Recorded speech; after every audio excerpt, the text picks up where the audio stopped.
The words tore through the marble halls of the Okafor mansion like thunder.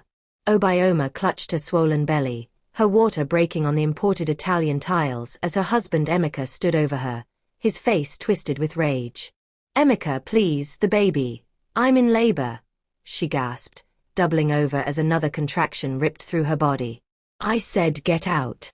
He grabbed her arm, his Rolex glinting under the chandelier as he dragged her toward the front door. "You think I'm stupid? You think I don't know whose child that is? It's your child."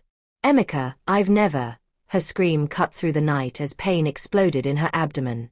But Emeka Okafor, the billionaire real estate mogul whose face graced every business magazine in Lagos, didn't care. His mistress Ngozi stood at the top of the spiral staircase, arms crossed, a satisfied smirk on her painted lips. She'd whispered the poison in his ear for months, and tonight, she'd finally won. "You have nothing," Emeka snarled, throwing Obioma's handbag at her feet. "No money, no phone with credit, nothing. You came into this marriage with nothing, and that's exactly what you're leaving with." The massive gates of the Banana Island estate slammed shut behind her. Obioma collapsed on the wet pavement, rain mixing with her tears as another contraction seized her body. Cars sped past, their headlights briefly illuminating her agony before disappearing into the Lagos night. "Help, somebody, please," she whispered into the darkness. "Hello guys. Welcome to Stories by Stoner. Don't forget to like this video, subscribe, and share it with your friends. Drop your thoughts in the comments. What would you have done if your husband threw you out during labor? Let's dive in. 15 minutes passed. Obioma's vision blurred. The baby was coming, whether the world was ready or not. She could feel it, the pressure, the urgency, the terrifying reality that she might give birth alone on a Lagos street in the rain. Then, through her fading consciousness, she heard a voice. "Madam. Jesus Christ, madam, wetin happen?" Strong hands lifted her head. The smell of roasted plantain and groundnuts filled her nostrils. She looked up into the concerned face of a young man, maybe 25, his clothes worn but clean, his eyes filled with genuine alarm. "I'm the baby," she managed to say. Tund, a roadside hawker who sold snacks at the traffic light near the estate, had been packing up his wares when he spotted her. He didn't think. He didn't calculate. He just acted. "We need hospital," he shouted, looking around frantically. But his old Nokia phone had no credit, and the private hospital nearby wouldn't even look at them without payment up front. He knew this from bitter experience with his own mother years ago. My house," Tund said suddenly. "It's small, but clean. I go help you." Obioma had no choice. She had no one else. Tund lifted her as gently as he could, his thin arms shaking under her weight, and carried her 6 blocks to his one-room apartment in Ajagunal.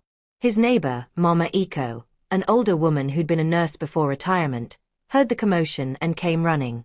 "This woman day labor," Tund shouted. "Boil water. Get clean cloth. Move. Mama Iko ordered, her years of training taking over. 3 hours later, as dawn broke over Lagos, a baby's cry pierced the morning air. Obioma held her daughter for the first time in Tund's tiny room, tears streaming down her face. The baby was perfect. 10 fingers, 10 toes, a full head of dark hair. "Wetin you go nay, ma'am?" Tund asked softly, exhausted but smiling. "Olya wa fun Malayo," Obioma whispered. "God has given me joy." But even as she held her miracle, one thought burned in her heart. Emeka will pay for this. One day, he will know what he threw away. Don't forget to like, subscribe, and turn on notifications for more grip. The morning sun streaming through Tund's single window found Obioma still awake, staring at her sleeping daughter. Every muscle in her body screamed with exhaustion, but her mind wouldn't rest. 24 hours ago, she'd been Mrs. Emeka Okafor, living in a mansion with 7 bedrooms. Now she was homeless, penniless, and dependent on a stranger's kindness. "Madam, you need eat something." Tund appeared with a plate of bread and tea. It wasn't much, probably all he had, but the gesture made Obioma's throat tighten with emotion. "Why are you helping me?" she asked. "You don't even know me." Tund sat on the only chair in the room, his tired eyes meeting hers. "When I be 10 years old, my mama get sick. We no get money for hospital. She die for street because nobody help us. I promise myself say I no go ever see person suffer and do nothing." Obioma nodded, unable to speak past the lump in her throat. Over the next 3 days, Tund's tiny apartment became their sanctuary. Mama Eco checked on the baby regularly, teaching Obioma how to nurse and care for her newborn. Tund worked double shifts at the traffic light, selling his snacks from dawn until midnight to afford formula, diapers, and food. "I need to get my things from the house," Obioma said on the 4th day. "My certificates, my documents, everything is there." "You sure say he's safe?" Tund asked, worried. "He's usually at the office until 6. I just need 30 minutes.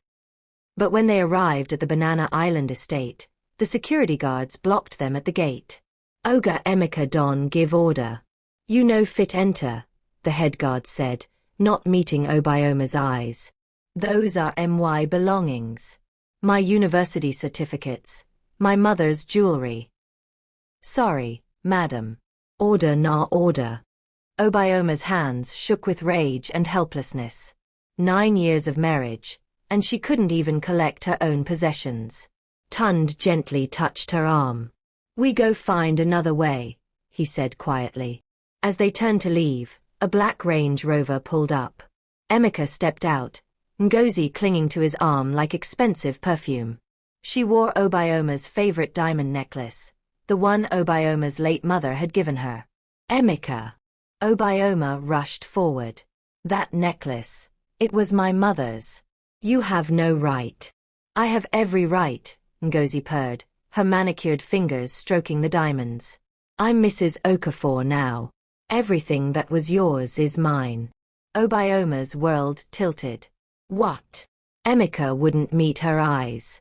"I filed for divorce the day after you left. It's done. Ngozi and I got married yesterday. The baby is 4 days old, Emeka. 4 days.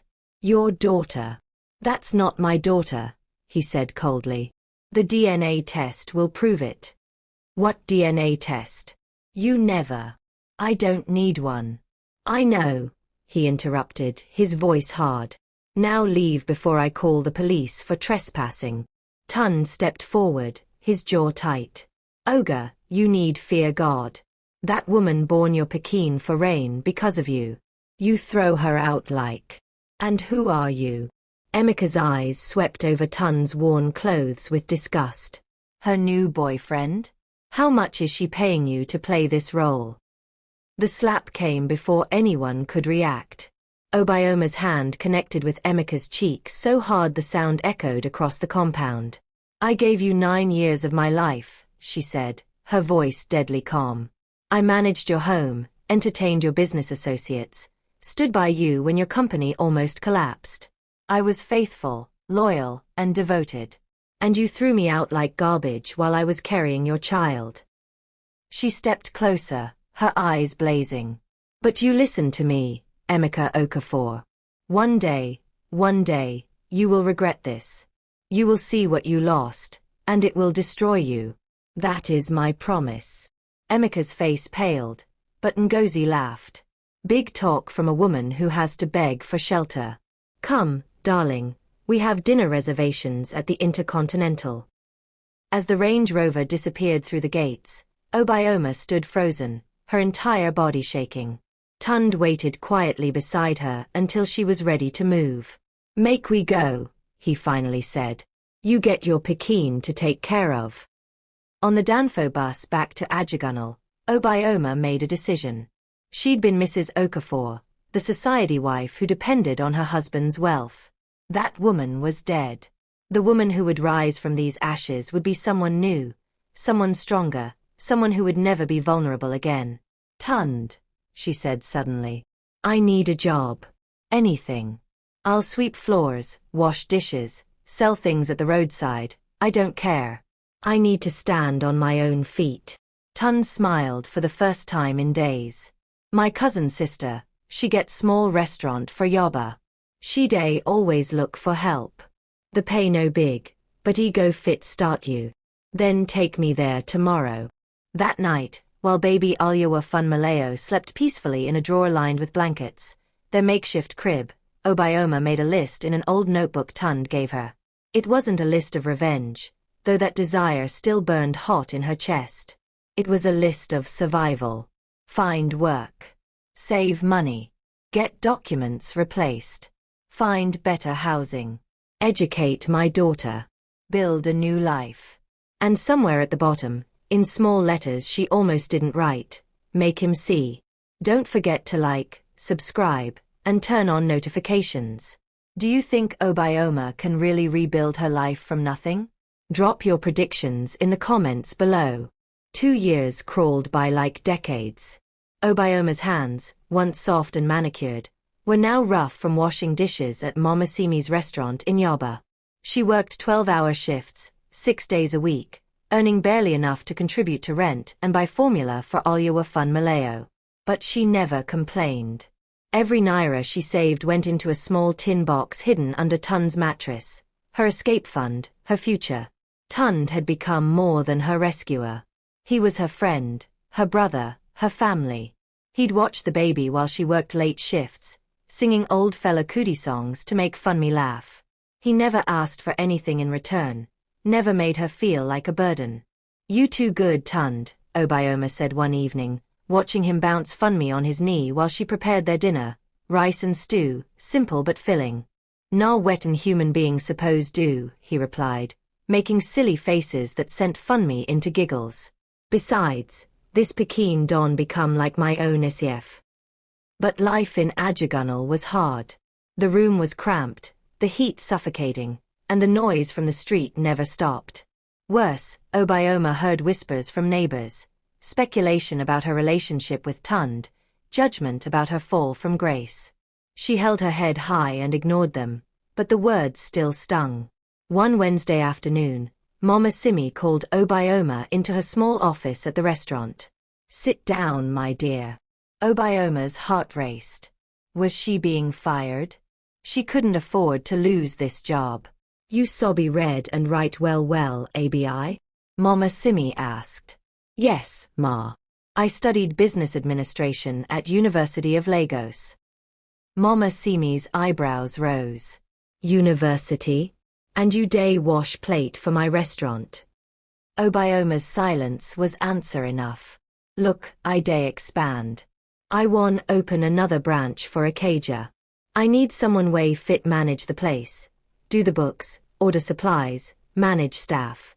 The pay na 60,000 naira monthly, plus accommodation for the back of the restaurant."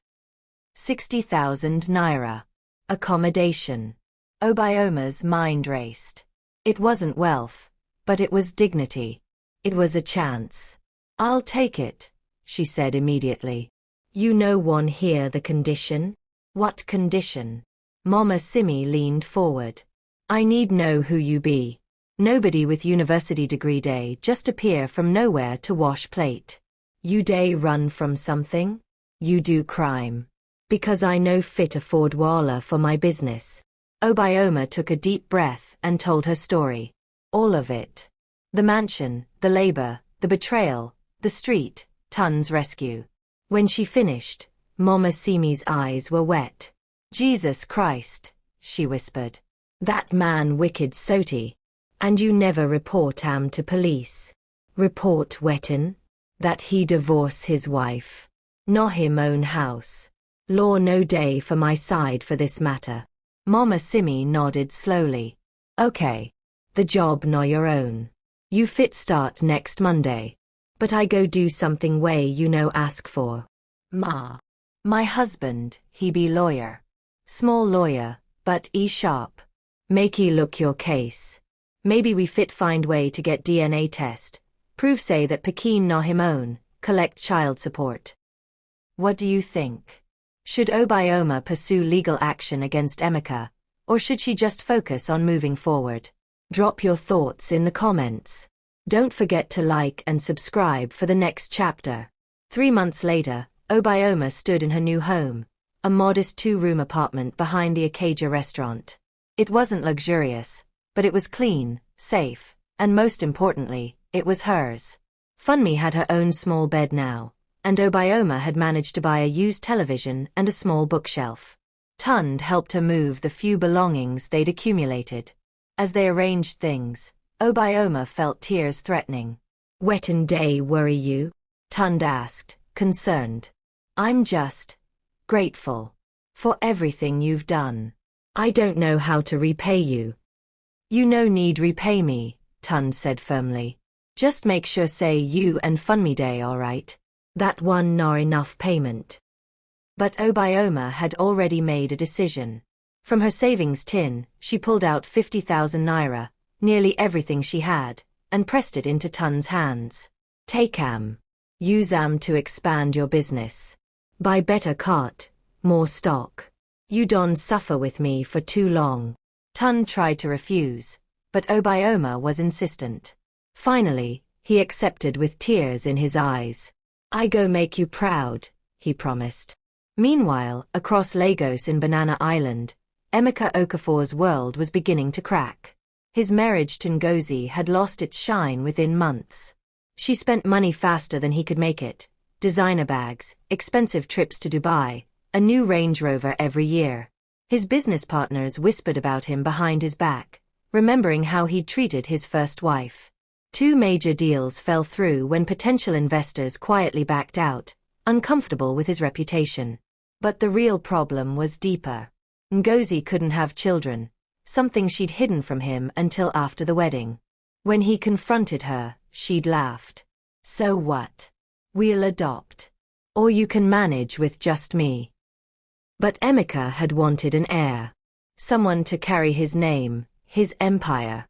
And somewhere in the back of his mind, a small voice whispered that he already had a daughter, one he'd thrown away. He silenced that voice with whiskey and work. One evening, as Ngozi prepared for another expensive party, Emeka's phone rang. His lawyer. "Oga, we get problem. Your ex-wife, she don file for DNA test and child support." Emeka's blood ran cold. "What? She get lawyer now?" "Small lawyer, but serious. If that DNA test prove say the Pekin no your own, and we know say be your own, you go pay child support. And go affect your reputation well. Handle it," Emeka growled. "Pay them off. Whatever it takes." But for the first time since that rainy night 2 years ago, doubt crept into his heart. What if Ngozi had lied? What if that baby really was his daughter? What if he'd made the biggest mistake of his life? Don't forget to like, subscribe, and turn on notifications for more gripping stories like this. Do you think the DNA test will prove Obioma right? What should happen to Emeka? Comment below.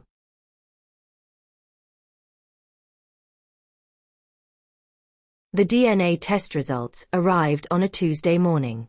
Emeka sat in his home office, the envelope trembling in his hands. Ngozi was still asleep upstairs. She rarely woke before noon these days. Outside, his perfectly manicured lawn stretched toward the lagoon, but he saw none of it.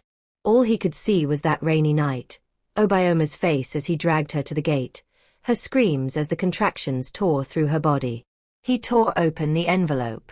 Probability of paternity: 99.97%. The paper slipped from his fingers. Oluwafun Malayo was his daughter, his flesh and blood. And he'd thrown her away like trash. His phone buzzed. His lawyer again. "Oga, the court don rule. You go pay 30,000 naira monthly for child support, plus back payment for the 2 years way don pass. That one na 720,000 naira. Emeka barely heard him. 30,000 monthly was nothing. He spent more than that on wine in a week. But the knowledge that he had a daughter, a real daughter, and she was growing up without knowing him, that was everything. "Arrange a meeting," he said hoarsely. "I want to see her. The child." "Oga, I know sure say. I said arrange it." 1 week later, Obioma received the call. The child support money had hit her account, nearly ₦1,000,000 total. She stared at the numbers, feeling nothing. No joy, no satisfaction. Just emptiness. He wants to meet Funmi, Mama Simi's husband, Barrister Oladil, told her gently. He has rights now, legally. The DNA test proves say. I know what it proved. Obioma cut him off. I've always known. She looked at Funmi, now 2 years old, playing with a stuffed elephant Tund had bought her. The little girl had Emeka's eyes, his chin, his smile. How could he have ever doubted she was his? Tell him no, Obioma said firmly. Madam, he fit go back to court. Let him. Let him try to explain to a judge why he threw his pregnant wife out during labor, why he waited 2 years to acknowledge his own daughter. Let him try. But Barrister Oladil shook his head. Obioma, I dey beg you, think 'em well. That man get power, get money. If him really want access to that Pekin, he go get am. Better make you control the situation now than make court force you later. Obioma knew he was right. She hated it, but she knew. Fine. 1 meeting. In public place. 1 hour. And I stay there the whole time. They met at a children's play area in Lekki. Emeka arrived early, his hands sweating despite the air conditioning in his Mercedes. When Obioma walked in holding Funmi's hand, his breath caught in his throat. The little girl was beautiful. She had his mother's nose, his father's forehead, and when she laughed at something Obioma whispered to her, it was his own laugh echoing back at him. Obioma, he started, standing up. Don't, she said coldly, her eyes like ice. You have 1 hour. Use it to meet your daughter. Don't waste it trying to apologize to me. She sat Funmi down at a table with coloring books and crayons, then stepped back, close enough to supervise, far enough to give them space. Emeka knelt beside his daughter, his throat tight.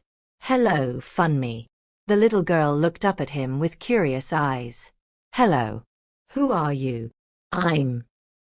He couldn't say it. Couldn't claim a title he'd never earned. I'm your daddy. Funmi tilted her head, considering. Uncle Tund says my daddy was too busy to come meet me. Are you not busy anymore? The words hit Emeka like bullets. Uncle Tund. A roadside hawker had been more of a father to his daughter than he had. I made mistakes, Funmi. Very big mistakes. But I'm here now. They colored together. Funmi chatted about her favorite things. Jollof rice, cartoons, the stray cat that visited their restaurant. Every word was a knife in Emeka's heart. This whole life, this whole person, had developed without him. When the hour ended, Funmi hugged him goodbye with the casual ease of a child who didn't understand what she was missing. But Emeka understood. As he watched Obioma take their daughter's hand and walk away, he understood everything. How he be? Ngozi asked when he got home, not looking up from her phone. She's mine. The DNA test. She's my daughter. So. You go pay the money, simple. No need to stress yourself. Emeka stared at his wife, this woman he'd destroyed his family for, and saw clearly for the first time. She wasn't Obioma. She would never be Obioma. She was beautiful but shallow, exciting but cruel, desirable but ultimately empty. I want to be in her life, he said quietly. Ngozi finally looked up. Whose life? My daughter's. Her laugh was harsh. You don day craze? You think say I go sit down here while you day play happy family with your ex-wife Pekin? If you want that bastard in your life, then you no need me. Maybe I don't, Emeka said, the words surprising even himself. Ngozi's face went white with rage. You dare. After everything After everything you what? Lied to me about being pregnant so I'd leave my wife? Spent my money like water? Turned my friends against me? Exactly what have you done, Ngozi, except destroy my life? The slap came fast, but Emeka caught her wrist. For a long moment, they stared at each other, and he saw the truth in her eyes. She'd never loved him. She'd loved his money, his status, his mansion. But never him. "Pack your things," he said quietly. "You have until Monday." But even as his second marriage crumbled, Emeka's business began to follow. The rumors about his character had spread further than he realized. 3 major investors pulled out of a luxury hotel development, citing concerns about leadership integrity. His bank called about loan repayments. And a business journal published an exposé titled "The Billionaire Who Threw Away His Family." Someone had talked, probably one of his former house staff. Within 6 months, Emeka Okafor's empire began its slow, inevitable collapse. And across town, Obioma held her daughter close and whispered, "Justice is slow, my baby. But it always comes. Don't forget to like, subscribe, and turn on notifications." Is Emeka finally getting what he deserves? Should Obioma forgive him for Funmi's sake? Drop your opinions in the comments below. 5 years later, Obioma stood in front of the mirror in her modest but comfortable bedroom, adjusting the collar of her dress. At 36, she'd grown into a different woman. Stronger, wiser, with a quiet confidence that came from surviving the impossible. Mama Simi's restaurant chain had expanded to 4 locations, and Obioma now managed all of them as general manager. Her salary had tripled. She'd moved into a better apartment in Surulere, 3 bedrooms, a small balcony where Funmi could play. Life wasn't luxurious, but it was stable. It was hers. "Mummy, Uncle Tund is here." 7-year-old Funmi called from the living room. Tund had also transformed. With Obioma's loan and his own hard work, he'd grown his street vending into a small distribution business, supplying snacks to shops across Lagos. He dressed better now, spoke with more confidence, but his kind heart remained unchanged. He visited them every Sunday, bringing treats for Funmi and helping with repairs around the apartment. "Ready for church?" he asked, grinning. It was at church, a small but vibrant congregation in Yaba, where Obioma's life would change forever. His name was Boniface Okonkwo, though everyone called him Boni. He was a quiet man in his early 40s, always sitting in the back row, always arriving early and leaving late to help stack chairs. Obioma had noticed him for months but never spoken to him beyond polite greetings.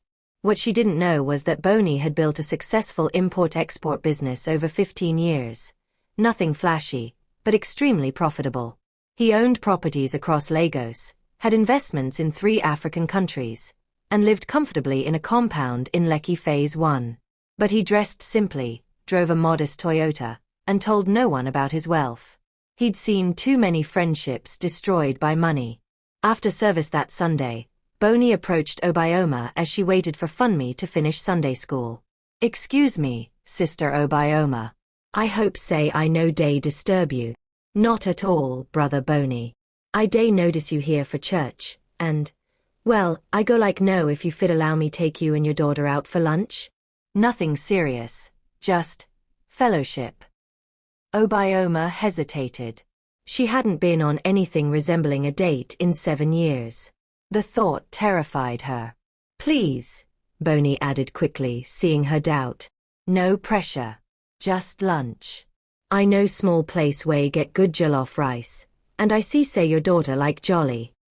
Something in his gentle smile, his respectful distance, made Obioma say yes. Lunch turned into weekly dinners. Dinners turned into long conversations that stretched past midnight.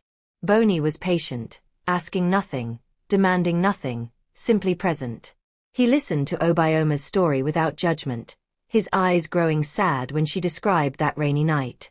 "The man must be mad," Boni said quietly. "Any man way fit treat him wife like that no get sense at all." But what truly won Obioma's heart was how Boni treated Funmi. He never tried to replace her father or compete for her affection. He simply showed up, helping with homework, attending school plays, teaching her to ride a bicycle in the park. When Funmi scraped her knee and cried, Boni carried her home on his shoulders, making silly jokes until she laughed through her tears. "Uncle Boni is nice," Funmi declared one evening. "Not like Daddy." Obioma's heart clenched. Emeka still paid child support faithfully. He'd never missed a payment, and he visited Funmi twice a month. But the visits were awkward, stilted. He brought expensive gifts that Funmi barely played with, took her to fancy restaurants where she felt uncomfortable. He was trying, Obioma could see that, but he didn't know how to be a father. He only knew how to be rich. 6 months into their courtship, Boney took Obioma to his house for the first time. She'd assumed he lived modestly based on his clothes and car. When the gate opened to reveal a beautiful compound with a main house and 2 guest houses, her jaw dropped. "Boney, you never tell me say. Money no be everything," he said simply. "I don't see too many people way money spoil. I prefer make person know me for who I be, not wetin I get." Inside, he showed her his business records, his investments, his plans. "I won marry you, Obioma," he said plainly. "But I need you know everything before you decide. I get money, yes. But I no be like your ex-husband. Money no tool, no be God. Family come first. Always." Obioma's hands trembled as she looked through the papers. Boney wasn't just comfortable. He was wealthy. Possibly wealthier than Emeka had been at his peak. "Why me?" she whispered. "You fit get any woman way you want. Young woman way never marry before, woman without. Woman without what? Without strength. Without courage. Without the kind character way fit survive hell and still show kindness." Boney took her hands. "Obioma, you be exactly the kind of woman I day look for. And Funmi. That Pekin be blessing. Any man way no see that no fool." They married 6 months later in a simple but beautiful ceremony. Funmi served as flower girl, beaming in her white dress. Tun stood as Obioma's brother, tears streaming down his face as he watched the woman he'd rescued from the street marry a man who would cherish her properly. Emeka received the wedding invitation. Obioma had sent it out of courtesy, not expectation. He didn't attend. But he sat in his now modest apartment in Ikoyi, staring at the card, feeling his world crumble further. His empire had collapsed spectacularly. The hotel deal failure had triggered a domino effect: loan defaults, property seizures, reputation destruction. He'd had to sell the Banana Island mansion, the cars, everything. Ngozi had left him before the money fully ran out, moving on to another wealthy man within weeks. Now Emeka worked as a consultant for a construction firm, respectable work, but a far cry from his billionaire days. He lived alone, saw his daughter twice a month in supervised visits that broke his heart, and watched from a distance as another man gave his family the life he'd destroyed. The wedding photos appeared on social media. Obioma glowed with happiness, Funmi laughed with pure joy, and Boney looked at his new wife and daughter like they were his entire world. Emeka poured himself a drink and stared at the photos until his vision blurred. "What have I done?" he whispered into the empty room. "What have I done? Don't forget to like, subscribe, and turn on notifications. Do you think Emeka deserves a second chance? Or is it too late for redemption? Drop your thoughts in the comments below." 2 years after Obioma's wedding, fate arranged its final confrontation. Funmi was 9 years old now. Bright, confident, and thriving in her new life. Boney had legally adopted her, and though she still saw Emeka twice monthly, she called Boney Daddy, and Emeka Father Emeka. The distinction wasn't lost on anyone, least of all Emeka. The Okonkwo family lived in peace. Boney had expanded his business into real estate development, and Obioma had opened her own restaurant consulting firm, helping small businesses grow. They weren't flashy with their wealth. They drove good cars but not luxury ones, lived well but not extravagantly, and gave generously to their church and community. Tund had become part of their extended family, joining them for Sunday dinners and holidays. His distribution business was thriving, and he'd recently gotten engaged to a sweet woman named Folake who worked as a teacher. Everything was perfect. Until the day Boney's company won the contract to develop a mixed-use property in Victoria Island, and discovered the struggling construction firm hired as a subcontractor was Emeka's employer. The site meeting was unavoidable. Emeka arrived in a worn but clean suit, carrying a battered briefcase. At 45, he looked older than his years. His hair graying at the temples, his face lined with stress and regret. When he saw Boney standing with the project team, recognition flashed across his face, followed by something darker. Shame. Mr. Okonkwo, Emeka said formally, extending his hand. Boney shook it firmly, his face neutral. Mr. Okafor. I trust say we go work together professionally on this project. Of course. Throughout the meeting, Emeka struggled to focus. This man, this quiet, humble man, was everything Emeka had failed to be. A good husband. A present father. A man of integrity. And he had Obayoma's love, Funmi's adoration, and a successful empire built on honest work rather than ruthless ambition. After the meeting, as others filed out, Boney called Emeka back. Make we talk small. Emeka's stomach knotted, but he nodded. They sat in the empty conference room, the air thick with unspoken history. I no go pretend say I no know who you be, Boney began. Obayoma tell me everything. And I go be honest, when I first hear wetin you do to her, I won find you and beat sense into your head. Emeka flinched but said nothing. But my wife, she get better heart than me. She say everybody deserve chance to change, to grow. So I leave you alone. Boney leaned forward. But now way we day work together, I need know, wetin be your intention? You go cause wahala for my family. No, Emeka said hoarsely. I would never. His voice broke. I see Funmi twice a month. She calls you daddy. She's happy, healthy, loved. That's all I ever wanted for her. Even if I was too stupid to see it before. So why you still day see her? If you know say you cause all that pain. Because she's my daughter, Emeka whispered. And maybe if I stay in her life, even small, she go no say her real father day regret am. Say if I could go back. Tears rolled down his face. I go do everything different. Boney studied him for a long moment. You lose everything, ABI? Everything way matter. The money no even pain me like that. Nor the people. My daughter growing up without me. My wife, my ex-wife, happy with another man because I throw her away like rubbish. And the worst part be say I deserve am. All of am. You right. You deserve am. The words hung in the air like a sentence. But, Boney continued, my God no God of second chances. And my wife, she don't already forgive you, even if she never say am. You know how I know. Emeka shook his head. Because she never stop you from seeing Funmi. She fit do am, court go support her, especially with your history. But she never. That be grace, my brother. The kind of grace way you no deserve but you receive anyway. Fresh tears spilled down Emeka's face. I know. God knows I know. So this be my advice, Boney said, standing up. Continue day see your daughter. Show her say people fit change. But respect boundaries. Respect say she get one daddy now, and that person no me. You fit be her father, but you no fit be her daddy. You understand. I understand, Emeka whispered. And, thank you. For taking care of them. For giving them the life way I destroy. Boney nodded and turned to leave, then paused at the door. You know the irony? That night way you throw Obayoma out. You think say you day remove problem from your life. But the truth be say you remove blessing.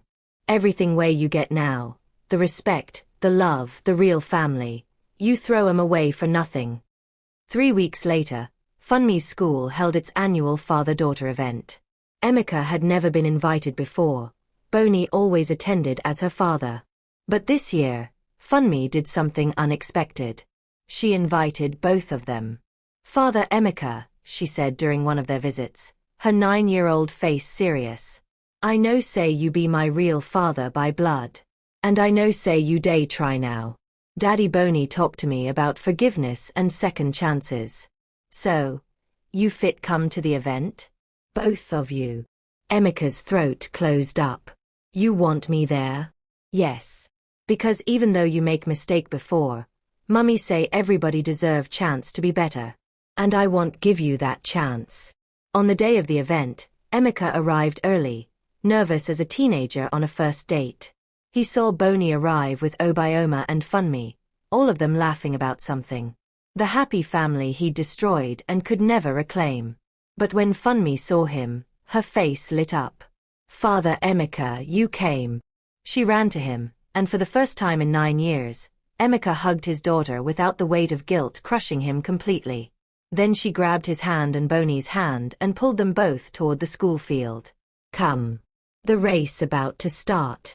Throughout the event, Emeka watched from the sidelines as Boney participated in the activities with Funmi. The three-legged race, the trust fall, the dance competition. He saw how naturally they moved together, how Funmi's eyes shone when she looked at Boney, how Obioma smiled at her husband with pure love. And for the first time, instead of drowning in regret, Emeka felt something different. Acceptance. He'd lost them. That was unchangeable. But they were happy, safe, loved. And in some small way, he was allowed to witness it, to be a tiny part of his daughter's life. It wasn't redemption. It wasn't forgiveness, not fully. But it was grace. As the sun set over the school field, Emeka approached Obioma for the first time in years. Thank you, he said simply. For letting me be here. For not cutting me completely out of her life. For being a better person than I ever was. Obioma looked at him, really looked at him, and saw not the billionaire who'd thrown her away, but a broken man trying to find his way back to humanity. I no do am for you, she said quietly. I do am for Funmi. Every Pekin deserve know their father, even when that father Don make terrible mistakes. I know I can never make 'em up to you. Or to her. But I go spend the rest of my life trying to be the father she deserves, even if na from distance. Obioma nodded. That one na all I fit ask. As Emeka walked to his car, a old Honda Accord that had replaced his fleet of luxury vehicles, he turned back one last time. He saw Boney lift Funmi onto his shoulders while Obioma laughed, her hand in her husband's. The picture of the family he'd thrown away for lies and pride. But instead of the crushing regret that usually consumed him, Emeka felt something unexpected. Gratitude. Gratitude that even though he'd destroyed everything, his daughter had found real love. That the woman he'd wronged had found real happiness. That his mistakes hadn't ruined their lives forever.